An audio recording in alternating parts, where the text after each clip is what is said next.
বাজান কিছুক্ষণ পরে আল্লাহর নবীর প্রিয় সাহাবী হযরতে আবু বকর গিয়া বলে, ওয়াক্কাস,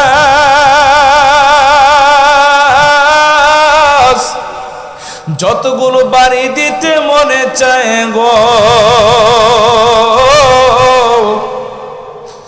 সবগুলো বাড়ি তুমি আমাকে দাও, তবু আমার নবীজিকে কিছু বইল না। বাজান ওয়াক্কাস একই কথা বলে, সুযোগ সব সময় আসে না, তোমাদেরকে আমি মারতে পারবো না, যে আমাকে মারছে আমি তাকে মারবো।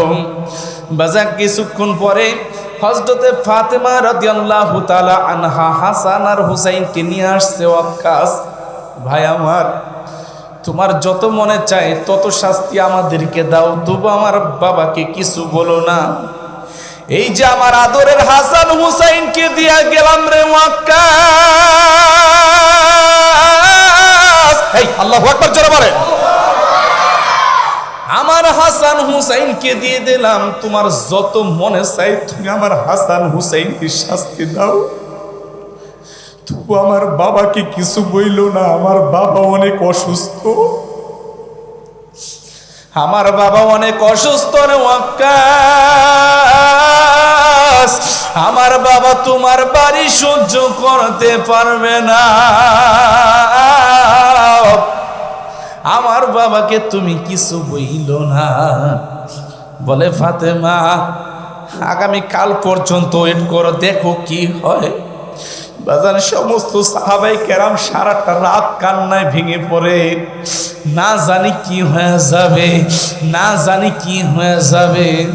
বাজান পরের দিন যখন আমার নবী মসজিদে নববীতে বসিয়া পাঞ্জাবিটা উদাম করে বলছে, ওয়াক্কাস রে, এই যে আমার পাঞ্জাবিটা উদাম করে দিলাম, তুমি আমার পিঠের ভিতরে বাড়ি লাগায়া দাও। আমি ওয়াক্কাস রাদিয়াল্লাহু তাআলা আনহু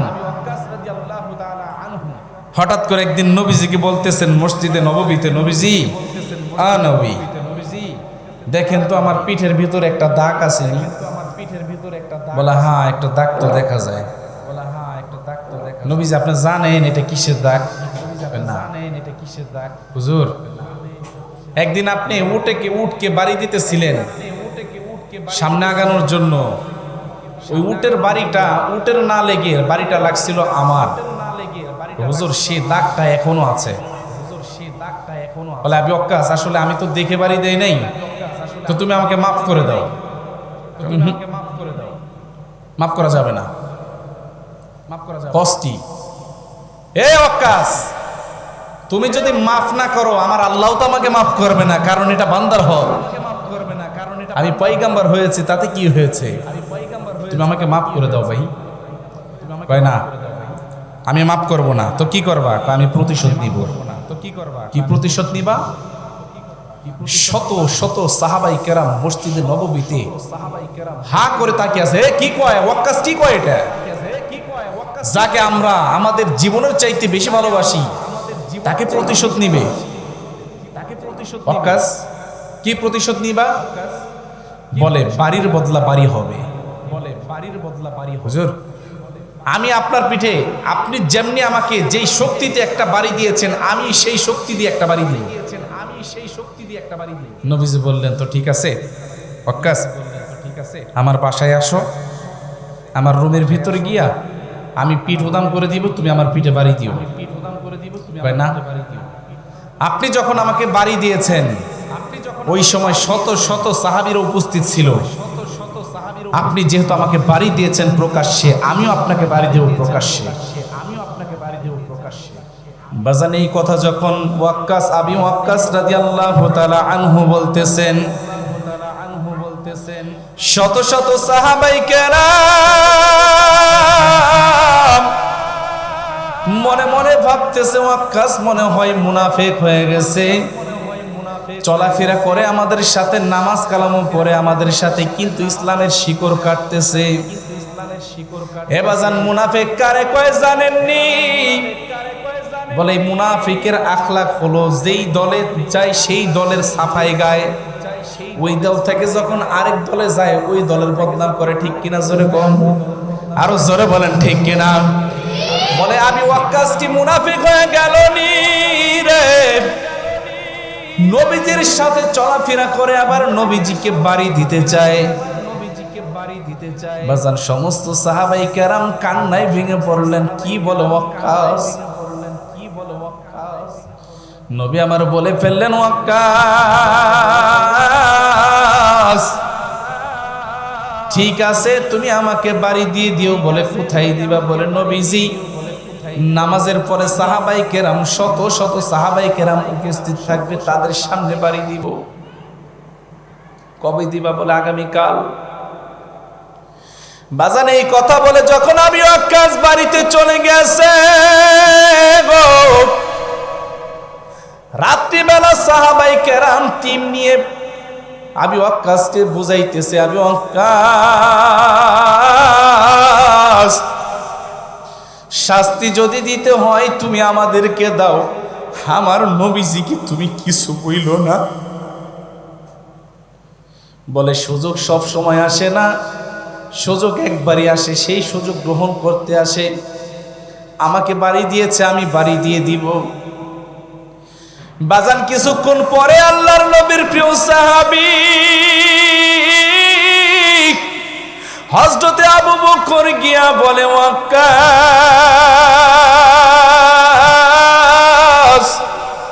যতগুলো বাড়ি দিতে মনে চায় গো সবগুলো বাড়ি তুমি আমাকে দাও, তবু আমার নবীজিকে কিছু বইল না। বাজান ওয়াক্কাস একই কথা বলে, সুযোগ সব সময় আসে না, তোমাদেরকে আমি মারতে পারবো না, যে আমাকে মারছে আমি তাকে মারবো। বাজান কিছুক্ষণ পরে হযরতে ফাতেমা রাদিয়াল্লাহু তাআলা আনহা হাসান আর হুসাইনকে নিয়ে আসছে। ওয়াক্কাস ভাই আমার, তোমার যত মনে চায় তত শাস্তি আমাদেরকে দাও, তবু আমার বাবাকে কিছু বলো না। এই যে আমার আদরের হাসান হুসাইনকে দিয়া গেলাম রে ওয়াক্কাস, এই আল্লাহু আকবার জোরে বলে, আমার হাসান হুসাইনকে দিয়ে দিলাম, তোমার যত মনে চাই তুমি আমার হাসান হুসাইনকে শাস্তি দাও, তবু আমার বাবাকে কিছু বইল না। আমার বাবা অনেক অসুস্থ, আমার বাবা অনেক অসুস্থ রে ওয়াক্কাস, আমার বাবা তোমার বাড়ি সহ্য করতে পারবে না, আমার বাবাকে তুমি কিছু বইল না। বলে ফাতেমা আগামী কাল পর্যন্ত ওয়েট করো, দেখো কি হয়। বাজান সমস্ত সাহাবাই কেরাম সারাটা রাত কান্নায় ভেঙে পড়ে, না জানি কি হয়ে যাবে, না জানি কি হয়ে যাবে। বাজান পরের দিন যখন আমার নবী মসজিদে নববীতে বসিয়া পাঞ্জাবিটা উদাম করে বলছে, ওয়াক্কাস রে এই যে আমার পাঞ্জাবিটা উদাম করে দিলাম, তুমি আমার পিঠের ভিতরে বাড়ি লাগায়া দাও। বাজান এই কথা যখন বলছে হযরতে আবি ওয়াক্কাস রাদিয়াল্লাহু তাআলা আনহু একটা দৌড় দিয়া নবীজির পিছনে মোহরে নবুয়ত যেটা আছে সেটার মধ্যে একটা চুমা দিয়া জড়ায়া ধরছে। সুবহানাল্লাহ জোরে কর। চুমা একটা লাগাইয়া নবীজিকে জড়ায়া ধরছেন। নবীজি আপনি কেমনে ভাবলেন আমি আপনাকে বাড়ি দিব? ও নবী আপনার জন্য আমি জীবন দিতে পারি গো, আপনার জন্য আমি বেঁচে থাকতে পারি, মরেও যেতে পারি নবীজি। বলে নবীজি আমার অনেক দিনের একটা আশা ছিল আপনার মোহরের নবুয়তটা দেখব। মোহরের নবুয়ত তো আপনি কাউকে দেখতেন না, নবীজি মোহরে খতমে নবুয়তটা দেখার আমার বড় শখ ছিল। আজকে আমি এই প্ল্যান করে এই কাজটা করেছি নবীজি। আহারে কত সুন্দর মোহরে নবুয়ত, নবীজি এত সুন্দর মোহরে নবুয়ত, আমি তো জানতাম না গো নবী, নবী পেরেশানি দেওয়ার জন্য আপনার কাছে আমি মাপ চাই, আপনি আমাকে মাফ করে দিয়েন। বাজান শত শত সাহাবী উপস্থিত ছিলেন, সবাই কান্নায় ভেঙে পড়ছিলেন। এতক্ষণ কান্না করেছেন কষ্টে, এখন সবাই কান্না করতেছেন খুশিতে। সুবহানাল্লাহ জোরে বলেন। কি হওয়ার কি তো কথা ছিল, কি হয়ে গেল রে, কি হয়ে গেল? নবী আমার ওয়াক্কাস রাদিয়াল্লাহু তাআলা আনহুকে আঁজা দিয়ে ধরছে। ওয়াক্কাস রে, মোহরে নবুয়তে চুমা দিলি নাকি মালিকের জান্নাতটা ওয়াজিব করলি? আল্লাহু আকবার জোরে বল। হে ওয়াক্কাস ভালো করে শোন রে, মোহরে নবুয়তে তুই চুমা দেওয়ার কারণে মালিকের জান্নাত তোর ওয়াজিব হয়ে গেছে। আমার যুবক ভাইরা, সাহাবীরা নিজের জীবনের চাইতে নবীজিকে বেশি ভালোবাসতেন, ঠিক কিনা জোরে কোন, আরো জোরে বলেন ঠিক কিনা। আল্লাহর নবীর প্রিয় সাহাবী সাদ সালামি নবীজিকে অনেক ভালোবাসেন। কালো একটা সাহাবী, অনেক কালো। একদিন গাছের নিচে বসে রয়েছে, হঠাৎ করে নবীজি পিছন দিকে গিয়ে এইভাবে চোখ ধরছে। কয় ভাই আমার মনটা ভালো না, কে আমার চোখ ধরছো, ছেড়ে দাও। নবীজি ছাড়েন না। ভাই দেখো আমার মন মেজাজ ভালো না, বেশি যদি করো তাহলে কিন্তু আমি নবীজির কাছে গিয়ে বিচার দিই। আল্লাহু আকবার জোরে বল। চোখ ধরছেন কে? কথা বুঝেন না রে, চোখ ধরছেন কে? নবীজি চোখ ধরছেন না, আর সে বলতেছে কার কাছে বিচার দিবে? নবীজির কাছে বিচার দিবে।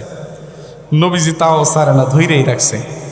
এই মিয়া, এতবার বলতেছি চোখ ছাড়ো, নবীজির কাছে কিন্তু সত্যি সত্যি বিচার দিব। এবার আস্তে করে হাত জোর করে ছাড়ানোর জন্য এভাবে ধরছে।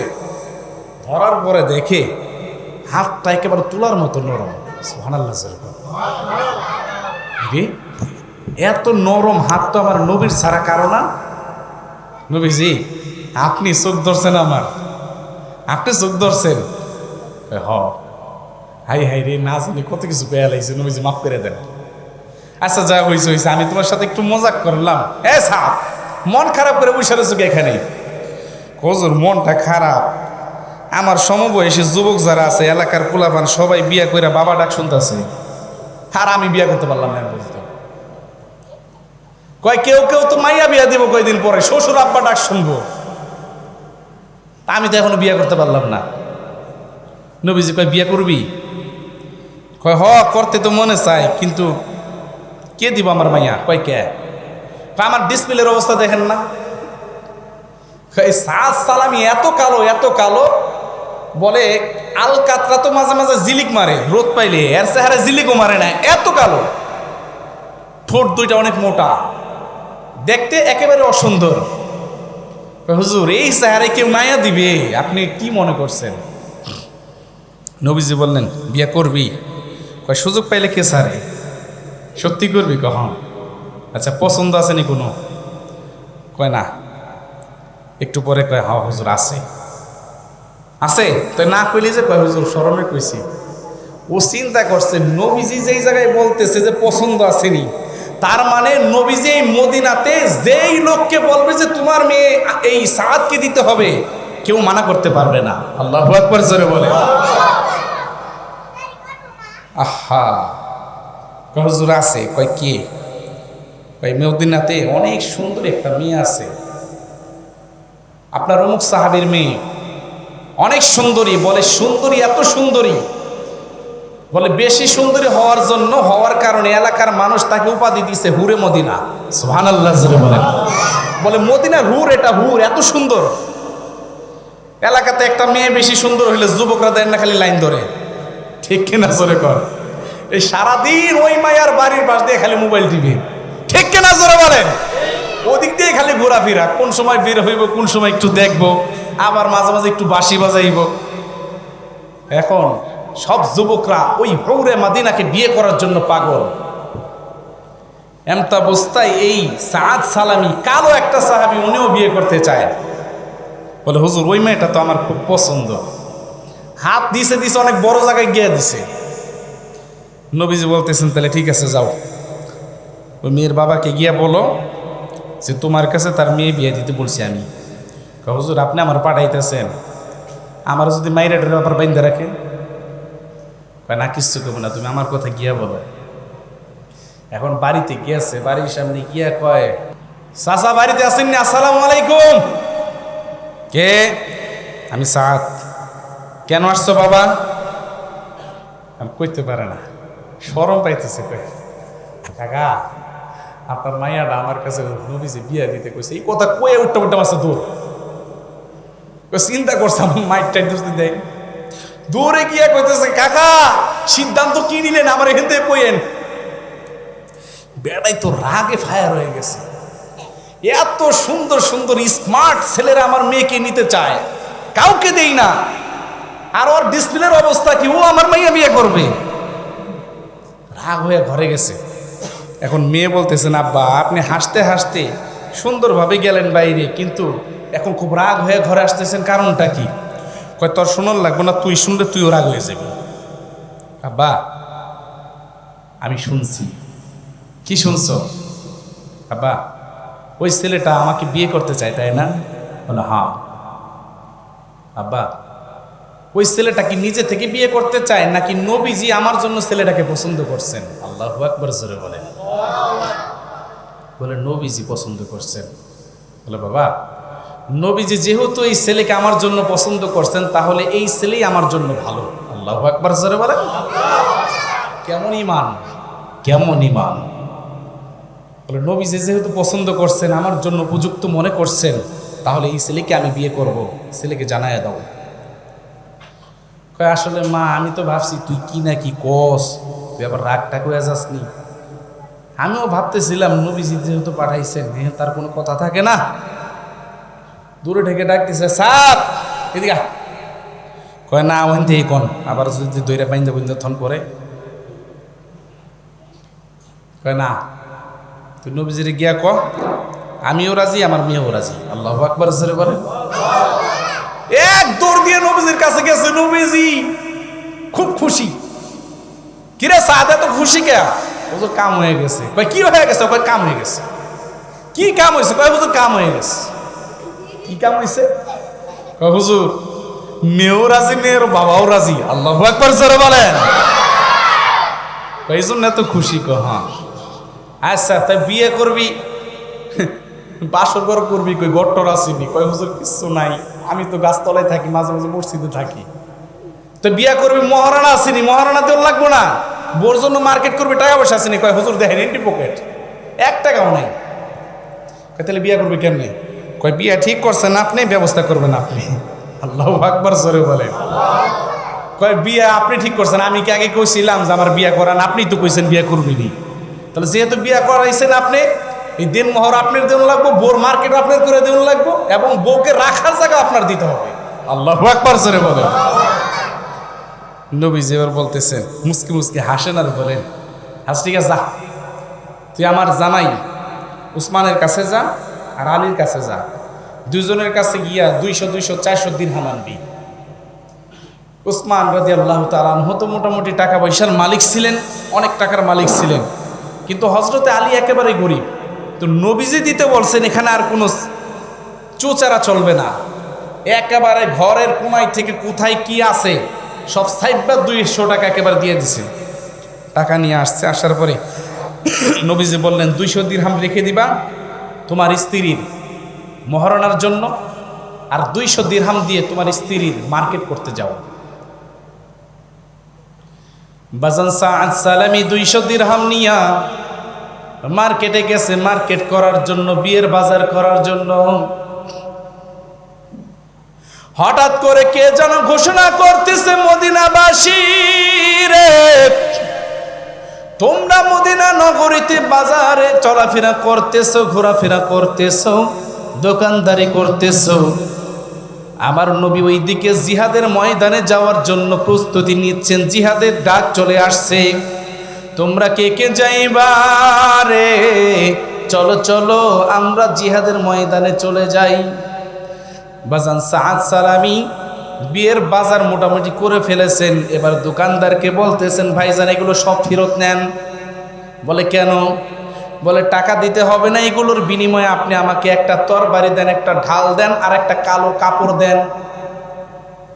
বাজান তিনটা জিনিস নিয়া সাদ সালামি নবীজি যেই যুদ্ধের ময়দানে গেছেন সেখানে চলে গেছেন। নবী আমার হঠাৎ করে দেখে গো বাবা, কোথায় থেকে যেন একটা পালোয়ান আইসা কালো কাপড় দিয়ে চেহারাটাও আটকানো, এমন ভাবে বাঘের মতো কাজ করতেছে, বাঘের মতো ওদের উপর হামলা করলো। বলে বেঈমানদেরকে কচু কাটা করতেছে। সাহাবীরা সবাই আশ্চর্য হয়ে গেছে, এই লোক কোথায় থেকে আসলো? এই লোককে তো এতক্ষণ আমরা দেখি নাই, ইনি কোথা থেকে আসলো? নবী আমার বললেন, সে জিহাদ করতেছে, জিহাদ করতে দাও, তোমাদের পরিচয় জানার দরকার নাই। বাজার সবাই ফেল ফেল করে তাকিয়ে আছে, কোন এমন একটা ব্যক্তি আমাদের জন্য এত কষ্ট করতেছে, আমাদের পক্ষে জিহাদ করতেছে। নবীজি আমার তাকিয়ে দেখেন গো বাবা, তরবারি দিয়ে যখন কচু কাটা করতেছে, আস্তে করে যখন কালো কাপড়টা সরে গেছে, দেখে একেবারে হাতটা কালো মিচমিচে। নবী আমার দূর থেকে অনুমান করলেন, এত কালো চামড়া তো আমার সাদ সালামির ছাড়া অন্য কারো না। নবী আমার সাদ সালামিকে ডাকিয়া বলে, সাদ রে বাবা, তুই কি সাদ নাকি? তুই জিহাদ করতে আসছস নাকি? বলে, হ্যাঁ নবীজি, আমি জিহাদ করতে আসছি। বাবা জিহাদ করতে করতে এক পর্যায়ে সাদ সালামি আহত হয়ে যায়। নবীজি আমার সাদকে আঞ্জা দিয়া জড়াইয়া ধইরা বলে, সাদ রে বাবা, তোকে না আমি বিয়ের বাজার করার জন্য পাঠাইলাম, আগামী কালকে তোকে বিয়ে করাবো। এ সাদ, তুই বিয়ে না করে কেন এখানে আসছো রে বাবা? কালো কাপড় দিয়ে চেহারা ঢাকছো কেন? বলে, নবীজি আপনি আমাকে বিয়ে করার জন্য পাঠাইছেন, বিয়ের বাজার করার জন্য পাঠাইছেন নবীজি। আর হঠাৎ করে শুনলাম আপনি জিহাদের ময়দানে চলে আসছেন। আমি চিন্তা করলাম, আমি আপনার সাহাবী হইয়া বউ নিয়ে আনন্দ করব, বিয়ের জন্য আনন্দ করব, আর আপনি জিহাদ করবেন, এই রকম সাহাবী তো আমি না। আল্লাহু আকবার, জোরে বলেন। নবীজি ওই টাকা দিয়ে আমি একটা ঢাল কিনছি, একটা তরবারি কিনছি, একটা কালো কাপড় কিনছি। বলে, কালো কাপড় দিয়ে চেহারা আটকাইছো কেন? বলে, নবীজি যদি কালো কাপড় দিয়ে চেহারাটা না আটকাইতাম, আপনি তো আমাকে দেখে চিনে ফেলতেন, আপনি আমাকে আবার পাঠিয়ে দিতেন। আল্লাহু আকবার, জোরে বলেন। বলে, নবীজি এই জন্য কালো কাপড় দিয়ে চেহারাটা ঢেকে রেখেছি। বাজান কথা বলতে বলতে বলতে বলতে এক পর্যায়ে সাদ সালামি নবীজির কোলে মাথা রেখে দুনিয়া থেকে বিদায় নিয়ে যান। নবীজি এতক্ষণ পর্যন্ত সাদের সাথে কথা বলেন আর কান্না করেন, কথা বলেন আর কান্না করেন। সাদের জানটা যখন বের হয়ে যায় গো বাবা, হঠাৎ করে আল্লাহর নবী কান্নায় ভেঙে পড়লেন। চোখ বেয়ে পানি পড়তেছে, চোখ বেয়ে পানি পড়তেছে। মৃত্যুর আগ পর্যন্ত, মৃত্যু হওয়ার পরে, শাহাদাত বরণ করার পরে নবীজি এখন মুস্কি মুস্কি হাসতেছে। সুবহানাল্লাহ, জোরে কোন। সবাই আশ্চর্য, কি রে, সাদ এতক্ষণ জীবিত ছিল, এতক্ষণ নবীজি কানলেন, কিন্তু এখন মারা গেলেন, শাহাদাত বরণ করলেন, এখন হাসে কেন? হুজুর আপনি এতক্ষণ কানলেন, এখন হাসেন, কারণটা কি একটু বলবেন? বলে, সাহাবীরা রে, আমার সাদ নতুন বিবাহ করার জন্য প্রস্তুতি নিচ্ছিল, এর মধ্যেই সে শাহাদাত বরণ করলো। আমি দেখলাম সাদ যখন দুনিয়া থেকে বিদায় নিয়েছে রে, 70,000 হুর গেলমান আমার সাহাবী সাদকে রিসিভ করার জন্য আসতেছে। যাও রে সাহাবীরা যাও, সাদের হবু স্ত্রীকে জানাইয়া দাও, আমার সাদ জান্নাতের রমণীদেরকে নিয়ে এখন আরামে থাকতেছে। এবার জান, এই ছিল নবীজির নবীর প্রতি মুহাব্বত। কেমন মুহাব্বত? বলে, এমন একটা রাত্র, এমন একটা সুযোগ পাওয়ার পরে নবীজির মুহাব্বতে নিজের জীবনকে বাজি রেখে জিহাদের ময়দানে চলে গেছেন। এক পর্যায়ে নবীজির মুহাব্বতে আল্লাহর রাস্তায় জীবনটা বলে দিয়েছেন।